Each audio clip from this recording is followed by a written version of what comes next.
Are you addicted to red flesh? Are you addicted to flesh and meat? Well, I have the antidote for you, and it's right here. This is the flesh, the red flesh that you're meant to be eating, if you want to call it an addiction. This is what you should be eating, the red flesh that you should be addicted to, because this red flesh doesn't lead to the suffering of our companions, our animal brothers and sisters on this planet. As we fly around the sun, we don't need to cause the most suffering we can in our lifetime before we die. So we're all going to die one day.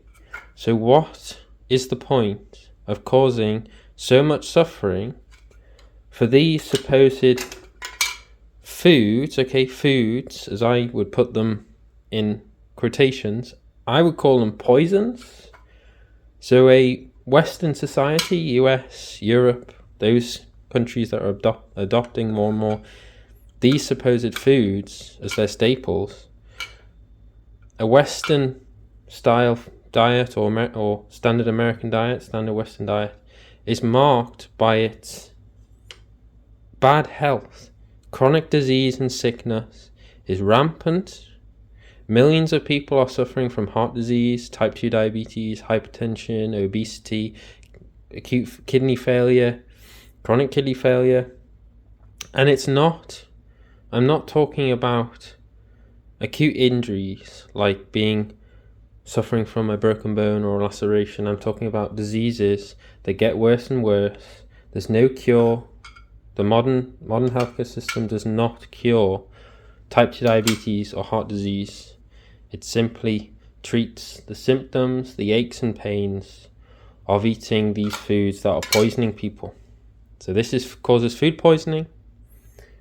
So if you eat these food toxins, food poisons, you do poorly, you gain weight uncontrollably, you increase your risk of heart disease, type 2 diabetes, cancers. So we don't eat these to be kind to animals, we don't eat these to be kind to our health, and we don't eat these for the betterment of the environment. In fact, the opposite. We eat these because that's what we've been told we must eat, and we are conned into believing that it is in our best interests to continue to suffer and die from chronic diseases, to keep killing animals so that we can get fat and sick in the Western world, cause great suffering to our animal brothers and sisters who are flying around on this earth just like we do. They have as much right to be here as we do. So I ask you, why not eat the red flesh of a watermelon in place of the flesh of an animal? So yes, we're all going to die one day. So I ask you, why cause all that suffering when you're going to die regardless if you're vegan or not?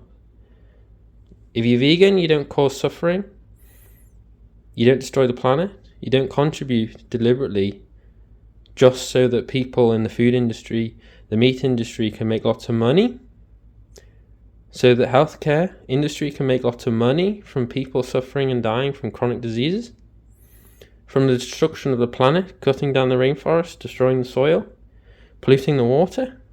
The list goes on and on. There's no reason. It's an abusive relationship all around to continue eating meat and animal products. And it's an abusive relationship. You destroy your health. If you live in America, you get bankrupted for treatments, drugs, and cancer treatment and chronic disease. Palliative care. It's just palliative care. Western society, Western healthcare has given up trying to treat the cure of all of these diseases when it's the food. That's how you fix. You shift from eating red meat from animals, destroying the planet, destroying people's health, kills animals, to eating the red meat of fruit, like this. I recommend shifting to eating starch and fruit, the traditional diet of human beings, throughout history has been rice and corn and beans and potatoes and wheat and barley and oats. These are the foods that have sustained civilizations throughout history. The breadbasket of the world. That's in Europe, Middle East, white rice. In Asia, potatoes in South America, also oats in the Middle East, corn in Africa, and fruits. Eat as much fruit and starch as you want. Stop. All I can say is you can do what you want with your life. You can either cause the most suffering and harm and destruction in your life and then you die, or you can cause the least amount of suffering and then you die. This is the options we have. Okay, you can be a vile, disgusting, horrible human being with no morals or ethics. It doesn't change what happens at the end of the day. You just make the world a worse place for everyone around you. Or if you have ethics and morals and you care, you do what is right, you make the world a better place for everyone around you. Nothing changes for you other than those things that directly will impact your health. So these are the three things, okay, that affect the world. The environment, animal suffering, and your own health. This is what veganism is, okay, primarily. It's to stop this. And then you'll realize that eating red flesh or watermelons will save your health, not red flesh of dead animals. High in fat, high in protein, low in fat, low in protein. So this red flesh is low in fat and low in protein. This red flesh here is high in fat and high in protein. If you eat excess dietary fat and protein, you do poorly. This is the standard Western and American diet.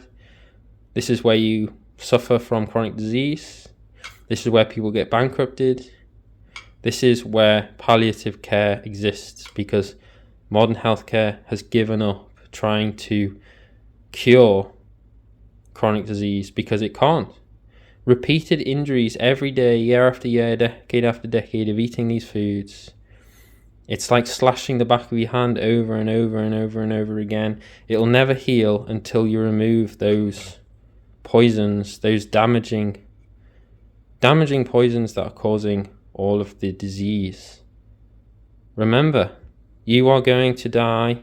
You can either choose destruction, suffering of your own health, just a worse world, a world that you don't want to live in, or you can choose fruit and starch. Fruit and starch. You'll save money. You won't be bankrupted by the healthcare industry. This is the food industry that you want to support. This is not the food industry you want to support. This leads to pharmaceuticals, surgery, and also the destruction of the environment. And this uses far more resources, lots more fossil fuels. That involves the industrial military complex of America, which goes around invading countries for oil. So this needs lots of fertilizers and crops. This needs less resources. So there you go. Just save your life, save the lives of other animals, and then you can go and save the lives of other animals that didn't need to suffer and die, so that you can get fat and sick and then suffer and die yourself from being fat and sick and stupid and ignorant. Anyway, thank you for your time, and I'll see you in the next one. Ciao.